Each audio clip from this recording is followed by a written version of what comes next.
Hello welcome and નમસ્કાર, સ્વાગત છે તમારું ફરી એકવાર. ગુજરાતના જાણીતા પ્રખ્યાત લોક કલાકાર કીર્તિદાનભાઈ ગઢવીનો એક સોશિયલ મીડિયા ઉપર વિડીયો જોયો, જેમાં પીજીવીસીએલ ની ઓફિસ પર બેસીને કીર્તિદાનભાઈ આ સ્માર્ટ મીટરનું સમર્થન કરતા જોવા મળ્યા. એટલું જ નહીં, કીર્તિદાન ગઢવી કહી રહ્યા છે કે આ સ્માર્ટ મીટર ખૂબ જ સારી વ્યવસ્થા છે. તમે smart mobile, smart fridge, smart TV વગેરે બધું વાપરો જ છો, તો સ્માર્ટ મીટરથી શું વાંધો છે? અને અમુક અબુદ્ધ લોકો સોશિયલ મીડિયા ઉપર આનો ખોટો વિરોધ કરી રહ્યા છે. આવું પણ એમને સ્ટેટમેન્ટ આપ્યું. એક્ઝેક્ટલી શું કહ્યું એમના જ શબ્દોમાં આપણે સાંભળીએ. નમસ્કાર મિત્રો, જય માતા જય મંગલ. હું છું આપનો દોસ્ત કીર્તિદાન ગઢવી. પીજીવીસીએલ ની મેં મુલાકાત લીધી અને મને જાણવા મળ્યું કે ગુજરાતમાં પીજીવીસીએલ દ્વારા સ્માર્ટ મીટરનું લોન્ચિંગ થઈ ગયું છે. આના વિશે અબુદ્ધ માણસો એવી અફવા ફેલાવે છે કે તમને આમ નુકસાન થશે, આમ નુકસાન થશે. પણ એક જાગૃત નાગરિક તરીકે તમને કહું છું કે સ્માર્ટ મીટર આપણા બધા માટે આપણા હિતમાં છે. એમાં જરાય ગફલતમાં રહેશો નહીં, કોઈ પણ ખોટી અફવાથી દૂર રહેજો. અને સ્માર્ટ મીટર તમારા મોબાઈલથી પણ કનેક્ટ છે. મોબાઈલ સ્માર્ટ થઈ ગયો, તમે સ્માર્ટ થઈ ગયા, દુનિયા આખી સ્માર્ટ થઈ ગઈ, તો આપણું મીટર કેમ સાદું રહેવું જોઈએ? એટલા માટે તમને કરબદ્ધ પ્રાર્થના કરું છું કે તમે જાગૃત નાગરિક તરીકેની ફરજ બજાવો અને સ્માર્ટ મીટર અપનાવો. કારણ કે એનું કનેક્શન તમને તમારા સીધા મોબાઈલમાં તમને જોવા મળશે. તમે કેટલા યુનિટ વપરાયા છે, કેટલો બિલ થાય, બધો હિસાબ તમે સાચો કરી શકશો. માટે તમને કરબદ્ધ પ્રાર્થના છે કે ખોટી અફવાઓથી દૂર રહીએ અને સ્માર્ટ મીટર અપનાવીએ. ધન્યવાદ.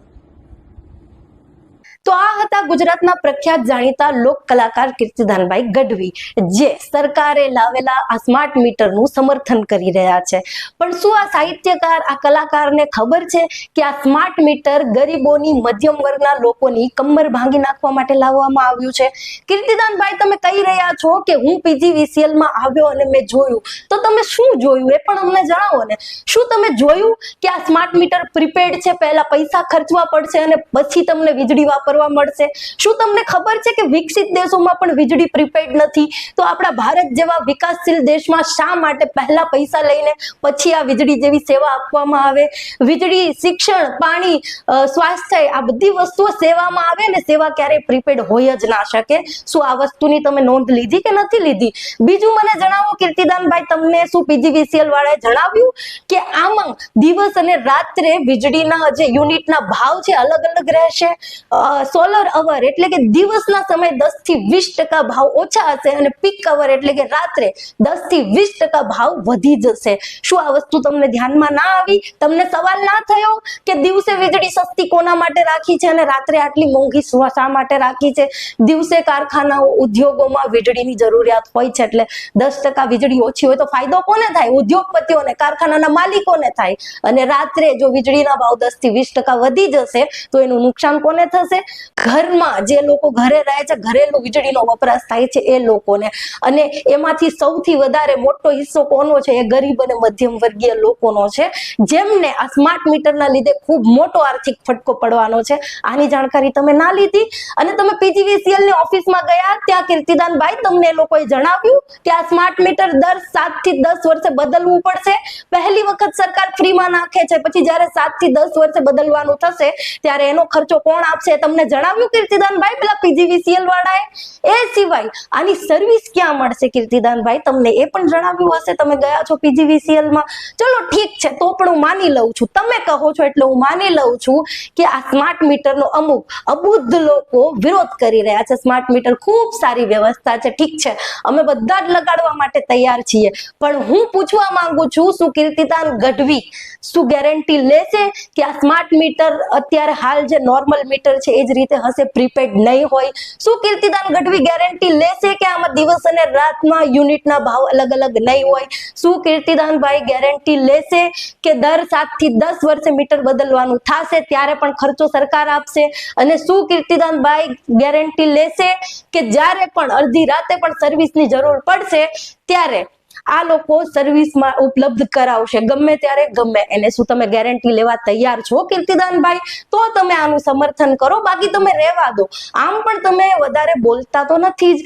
ગુજરાતમાં જ્યારે ખેડૂતો આત્મહત્યા કરતા હતા, એમનું દેવું માફ ના થવાને લીધે, ત્યારે તમે તમારા સ્ટેજ ઉપરથી એ ખેડૂતોનો અવાજ ઉઠાવ્યો હતો. સુરતમાં રત્ન કલાકારો આત્મહત્યા કરતા હતા મંદીને લીધે, આર્થિક સંકળામણને લીધે, ત્યારે તમે રત્ન કલાકારોનો અવાજ ઉઠાવ્યો હતો. જમીનની ગેરમાપણી થતી હતી ત્યારે ત્યારે તમે ખેડૂતોનો અવાજ ઉઠાવ્યો હતો? જામનગરમાં જ્યારે બ્રાસપાટનો ઉદ્યોગ ભાંગી પડ્યો, મોરબીમાં જ્યારે મજૂરો જ્યારે બેરોજગાર થયા ત્યારે તમે એમનો મુદ્દો ઉઠાવ્યો હતો? તમે ક્યારેય રોજગારી ઉપર, શિક્ષણ ઉપર, ગરીબી ઉપર, બેકારી ઉપર બોલો છો ક્યારેય તમારા સ્ટેજ ઉપરથી? તો આજે તમે સરકારનું સમર્થન કરવા આવી ગયા. તમે ક્યારેય ગાંધીનગરમાં શિક્ષણ ભરતી માટે આંદોલન કરતા વિદ્યાર્થીઓને જ્યારે પોલીસે રોડ ઉપર ઢસડ્યા, યુવાન દીકરીઓને પોલીસે રોડ ઉપર ઢસડી ટીંગાટોડી કરીને લઈ ગઈ, ત્યારે તમે એના વિરોધમાં આવ્યા હતા? નહોતા આવ્યા ને? તો આજે સમર્થનમાં શું કામ આવ્યા છો? અત્યાર સુધી તમે દરેક બાબતમાં ચૂપ રહ્યા છો, તો મહેરબાની કરીને હવે પણ ચૂપ રહો ને. તમે સરકારના કોઈ પણ ખોટા કામ ઉપર સવાલ નથી ઉઠાવ્યા, તો પછી આ ખોટા નિર્ણયનું જાહેરમાં સમર્થન કરવા શું કરવા આવ્યા છો ભાઈ? આમ પણ તમને આ સ્માર્ટ મીટર થી કોઈ જ તકલીફ નહીં થાય, કારણ કે તમે એક એક રાતમાં લાખો રૂપિયા રડી લો છો. અને મને ખ્યાલ છે તમે કોઈ નોર્મલ લોકોની જેમ એપાર્ટમેન્ટમાં, ચાલીમાં કે ઝૂંપડામાં તો નહીં જ રહેતા હોય. તમારે બંગલો હશે યા તો રો હાઉસ હશે અને ઉપર સોલર લાગેલું હશે, એટલે તમને સ્માર્ટ મીટર આમે નહીં નડે મારા વાલા. પણ આ દેશમાં હજી લાખો કરોડો લોકો ચાલીમાં રહે છે, એપાર્ટમેન્ટમાં રહે છે, ઝૂંપડાઓમાં રહે છે. શું એમના ઘર ઉપર સોલર લાગી શકશે? એ લોકો કઈ રીતે મેનેજ કરશે? આ બધું પ્રોબ્લેમ તમને કેમ નથી દેખાતી? સરકારનું સમર્થન કરવામાં તમે એટલા બધા શા માટે આંધળા બની ગયા કે તમને ગરીબ લોકોની, મધ્યમ વર્ગના લોકોની સમસ્યાઓ નજર જ નથી આપતી? હું ફરી વખત કહું છું તમને કીર્તિદાનભાઈ, તમે અત્યાર સુધી ચૂપ રહ્યા છો. તમે ખેડૂતો માટે નથી બોલ્યા, રત્ન કલાકારો માટે નથી બોલ્યા, આંદોલન કરતા વિદ્યાર્થીઓ માટે નથી બોલ્યા, તો અત્યારે પણ ચૂપ રહો. મહેરબાની કરીને ચૂપ રહો. જો તમે ગરીબો માટે અવાજ ના ઉઠાવી શકતા હોય, તમે આ દેશના જે છેવાડાના લોકો છે એમના સમર્થનમાં ના આવી શકતા હોય, તો એટલીસ્ટ બેક સ્ટેજ પર રહીને તમે જે કામ કરો છો એ કર્યા રાખો. મહેરબાની કરીને આવા ખોટા મુદ્દે સરકારનું સમર્થન ના કરો. કદાચ તમને સરકાર પાસેથી કઈ મળ્યું છે કે નથી મળ્યું મને ખબર નથી, પણ જો મળ્યું હોય ને તો મારા ભાઈ પાછું આપી દેજો. 2 ડાયરા વધુ કરી લેજો ને કમાઈ લેજો. પણ આ દેશની, આ ગુજરાતની જનતા ઉપર જે આ મુસીબતનો મારો આવી રહ્યો છે ને એનું સમર્થન ના કરો.